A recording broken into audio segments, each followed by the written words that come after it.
اللہ اللہ اللہ اللہ اللہ ولی الذین آمنوا۔ اس لیے قرآن مجید میں ہے کہ جو لوگ جہنم میں جائیں گے ان سے فرشتے پوچھیں گے اور تمہیں جہنم سے بچانے والا کوئی نہیں تھا، تم کیا کرتے تھے جو جہنم میں آ گئے؟ تو وہ کہیں گے لم نکو من المصلین، ہم نمازی نہیں تھے، ہم بے نمازی تھے، اس لیے ہمیں جہنم میں بھیجا گیا۔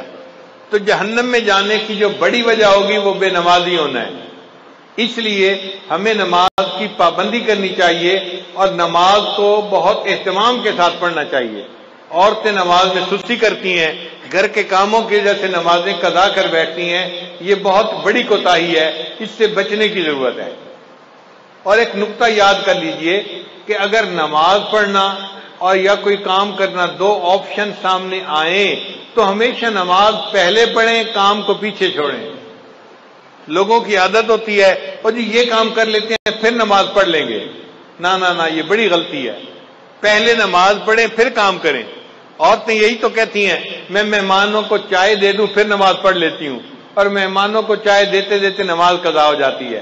میں یہ کام کر لوں پھر نماز پڑھ لوں گی، اور اس کام کے کرتے کرتے نماز قضا ہو جاتی ہے۔ تو عورتیں یہ بات توجہ سے سنیں، جب نماز اور کسی کام کے درمیان چوائس آئے تو کس کو چوز کرنا چاہیے؟ نماز کو چوز کرنا چاہیے، نماز کو مقدم کرنا چاہیے۔ ہم نماز کو چوز کریں گے، اللہ اس کے بدلے دنیا کے کاموں میں ہماری مدد فرما دیں گے۔ ہم ایک مرتبہ پشاور سے واپس اسلام آباد کی طرف آ رہے تھے، راستے میں عصر کا وقت ہو گیا، اول وقت تھا۔ میں نے دوستوں کو کہا کہ بھئی نماز کے لیے روکو، پہلے نماز پڑھیں گے پھر آگے سفر کریں گے۔ مسجد چھوٹی سی تھی، 10-12 بندے نماز پڑھ سکتے تھے، اور 5-7 تو ہم ہی تھے۔ ہم نے نماز پڑھنی شروع کی، اتنے میں ایک اور گاڑی والے آ کے رکے۔ 4-5 بندے تھے، سب داڑھی والے، ایسے لگتا تھا جیسے جماعت میں جانے والے بندے ہوں۔ ان میں سے 2 بندے گاڑی میں سے نیچے اتر آئے کہ نماز پڑھ لیتے ہیں۔ ایک نے کہا یار چھوٹی سی مسجد ہے، تنگی ہوگی، آگے کوئی 50 میل کے فاصلے پہ ایک بڑی مسجد ہے، وہاں جا کے نماز پڑھیں گے۔ تو اس کے کہنے پہ جو مسجد میں آئے تھے وہ بھی واپس چلے گئے اور وہ گاڑی والے چلے گئے۔ ہم نے نماز پڑھی، نماز پڑھ کے ہم اسلام آباد کی طرف روانہ ہوئے۔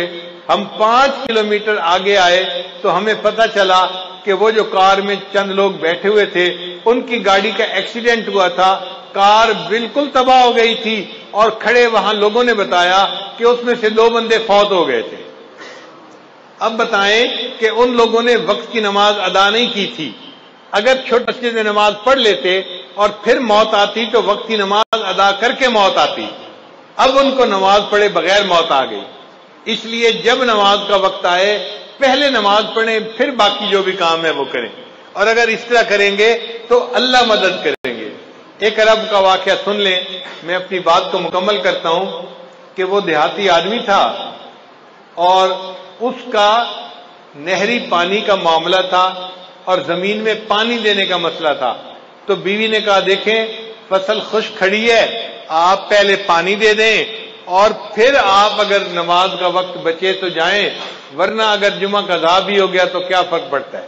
اس نے کہا ہرگز نہیں، میں جا کے جمعہ پڑھوں گا اور پھر بعد میں آ کے دیکھوں گا پانی کا وقت بچتا ہے یا نہیں بچتا۔ دونوں وقت ایک جیسے تھے، ادھر جمعے کا وقت تھا، ادھر پانی کا وقت تھا۔ خیر بیوی چپ ہو گئی۔ اب جب وہ جمعے کے لیے نکلنے لگا نا تو پتہ چلا کہ ان کا جو اونٹ تھا وہ کہیں بھاگ گیا تھا۔ تو بیوی نے پھر شور مچایا، دیکھیں ہمارے پاس اونٹ اتنا قیمتی ہے، سواری کے کام آتا ہے، اور ہم دوسرا اونٹ تو خرید نہیں سکتے، اونٹ کہیں کھل کے چلا گیا ہے، ابھی تو قریب ہوگا، آپ اونٹ کو ڈھونڈ لیں مل جائے گا، جمعہ بعد میں پڑھ لینا، زور پڑھ لینا اور اونٹ کو تلاش کر لینا۔ اس نے کہا کہ نہیں، میں پہلے جمعہ پڑھوں گا بعد میں آ کے اونٹ کو تلاش کروں گا۔ وہ بندہ خیر جمعہ پڑھنے چلا گیا۔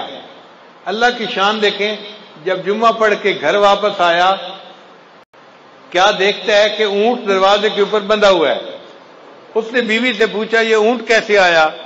بیوی کہنے لگی میں گھر بیٹھی آٹا گوندھ رہی تھی کہ مجھے باہر کتوں کے بھونکنے کی آواز آئی۔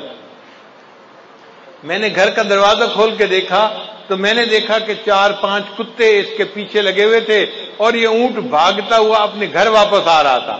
جب یہ دروازے کے قریب پہنچا تو میں نے اس کی مہار پکڑ کے دروازے کے ساتھ باندھ دیا۔ اللہ نے کتوں کے ذریعے سے اونٹ کو ویسے ہی گھر پہنچا دیا۔ اس نے کہا چلو اللہ نے میرا ایک کام تو کر دیا، اب میں جاتا ہوں اور جا کے زمین کو پانی بھی لگاتا ہوں۔ اللہ کی شان، جب وہ پانی لگانے کے لیے گیا تو کیا دیکھتا ہے، اس کی پوری زمین کو پانی لگا ہوا ہے۔ وہ بڑا حیران کہ یہ پانی کیسے لگ گیا میری زمین کو۔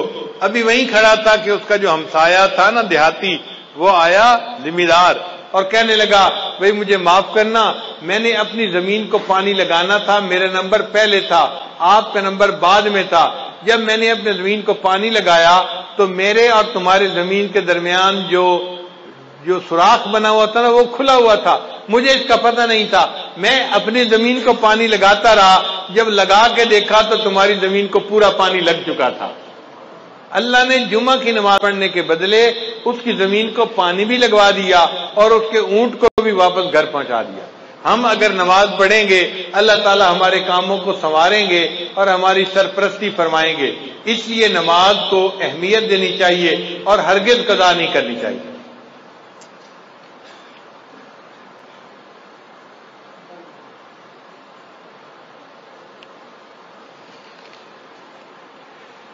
میری زندگی تو فراق ہے، وہ ازل سے دل میں مکیں سہی۔ اللہ تعالیٰ ازل سے ہے دل میں، مگر دنیا میں ہے تو فراق نا۔ میری زندگی تو فراق ہے، وہ ازل سے دل میں مکیں سہی۔ وہ نگاہ شوق سے دور ہے، رگ جاں سے لاکھ کریں سہی۔ بندہ دعا مانگتا ہے اللہ ہمیں اپنے گھر کا دیدار عطا فرما، حج عمرے کی سعادت عطا فرما۔ کئی مرتبہ سعادت نہیں ملتی تو شاعر کہتا ہے تیرا در تو ہم کو نہ مل سکا، تیرے راہ گزر کی زمیں سے ہی۔ تیرا در تو ہم کو نہ مل سکا، تیرے راہ گزر کی زمیں سے ہی۔ ہمیں سجدہ کرنے سے کام ہے، جو وہاں نہیں تو یہیں سے ہی۔ اللہ سجدہ کرنا ہے نا، وہاں جا کے نہیں کر سکے تو یہاں تجھے سجدہ کرتے ہیں۔ اور آخر پہ کہتے ہیں سرے طور ہو سرے حشر ہو، ہمیں انتظار قبول ہے۔ آج دنیا میں ہم غیب کے سجدے کرنے ہیں، اللہ ہمیں قیامت کے دن دیدار کے ساتھ سجدہ عطا فرمائیں گے۔ سرے طور ہو سرے حشر ہو، ہمیں انتظار قبول ہے۔ وہ کبھی ملے وہ کہیں ملے، وہ کبھی صحیح وہ کہیں صحیح۔ اللہ ملنے کا وعدہ تو کرے، کہیں ملنے کا وعدہ کریں، کبھی ملنے کا وعدہ کریں۔ ہم انتظار کرنے کے لیے تیار ہیں، مگر ہم آپ کا دیدار کر کے رہیں گے اور قیامت کے دن آپ کے قدموں پہ سر سجدے میں ڈال کر رہیں گے۔ اللہ تعالی ہمیں نماز کا پکا پابند بنا دے۔ وآخر دعوانا ان الحمد للہ رب العالمین۔ لا الہ الا اللہ، لا الہ الا اللہ، لا الہ الا اللہ، لا الہ الا اللہ، لا الہ الا اللہ۔